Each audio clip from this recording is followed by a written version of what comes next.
ಚಿಚುಕಾಗಿಗೆ ಬುದ್ಧಿ ತುಂಬಾನು ಕಡಿಮೆ. ಅದು ಅಲ್ಲದೆ ಅವಳು ದೊಡ್ಡ ಅಮಾಯಕಳಾಗಿದ್ಲು. ಯಾವಾಗ ಯಾವ ಕೆಲಸ ಮಾಡಬಾರ್ದೋ ಅದನ್ನೇ ಅವಳು ಮಾಡ್ತಾ ಇದ್ದಿದ್ರಿಂದ ಊರಿನವರು ಎಲ್ರೂ ಅವಳನ್ನ ಸಿಕ್ಕಾಪಟ್ಟೆ ಬೈತಾ ಇದ್ರು.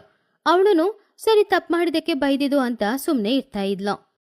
ಹೀಗಿರುವಾಗ ಟುನಿಗುಬ್ಬಚ್ಚಿ ಮನೆಗೆ ಬೇಕಾಗಿರೋ ಸಾಮಗ್ರಿ ತಗೊಂಡ್ ಬರ್ತೀನಿ ಅಂತ ಹೇಳಿ ಅಂಗಡಿಗೆ ಹೋದ್ಲು.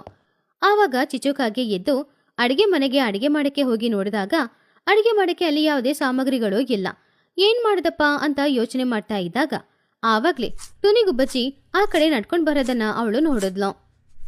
ಟುನಿ, ಒಂದ್ ನಿಮಿಷ ಇರು, ಎಲ್ಲಿಗೆ ಹೋಗ್ತಾ ಇದೀಯಾ? ಏನಿಲ್ಲ ಚಿಚು, ಅಂಗಡಿಗೆ ಹೋಗ್ತಾ ಇದ್ದೀನಿ, ನೀನು ಬರ್ತೀಯಾ? ಇಲ್ಲ ಇಲ್ಲ, ನನಗೆ ಮನೆಯಲ್ಲಿ ತುಂಬಾನೇ ಕೆಲಸ ಇದೆ. ಹೇಗೂ ನೀನು ಅಂಗಡಿಗೆ ಹೋಗ್ತಾ ಇದೀಯಲ್ವಾ, ನನಗೂ ಕೂಡ ನಾನು ಕೇಳಿದ್ದನ್ನ ತಗೊಂಡ್ ಬಂದು ಕೊಡ್ತೀಯಾ?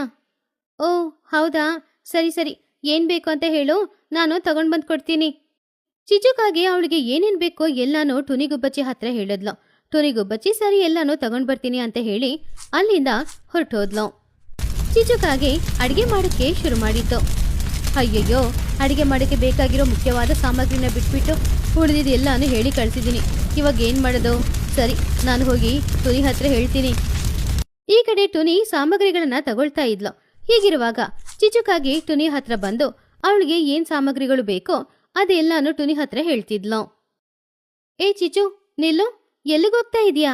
ನೀನೇ ಬಂದಿದ್ಯಲ್ಲ, ನೀನೇ ತಗೊಳ್ಬೋದಲ್ವಾ? ಅರೆ, ನನಗೆ ಮನೇಲಿ ತುಂಬಾ ಕೆಲಸ ಇದೆ, ಅಂಗಡಿಗೆ ಬರೋಕ್ಕೆ ಸಮಯ ಇಲ್ಲ, ಅದಕ್ಕೆ ನಿನ್ನ ಹತ್ರ ಹೇಳಿದ್ದೀನಲ್ಲ, ನೀನೇ ತಗೊಂಡ್ ಬಾ. ಅಯ್ಯೋ ಚಿಚು, ಇವಾಗ ನೀನು ಬಂದಿರೋದು ಅಂಗಡಿಗೆ ಅಲ್ವಾ? ನಿನಗೆ ಬೇಕಾಗಿರೋದನ್ನ ನೀನೇ ಕೇಳಿ ತಗೊಂಡು ಹೋಗ್ಬೋದು ಅಲ್ವಾ? ಅರೆ ಹೌದಲ್ವಾ, ನಾನು ಮರ್ತದೆ. ಸರಿ ಸರಿ, ನನ್ನ ಕೆಲಸ ಇದೆ, ನಾನು ಹೋಗ್ತೀನಿ. ಅಯ್ಯೋ ನೀನ, ಸರಿ ಹೋಗು. ಹಾಗೆ ಚಿಚುಕಾಗೆ ಅಲ್ಲಿಂದ ಹೋಗ್ಬಿಡ್ತು. ಟುನಿಗುಬ್ಬಚ್ಚಿ ಅವಳನ್ನ ಬೈತಾನೆ ಇದ್ಲು.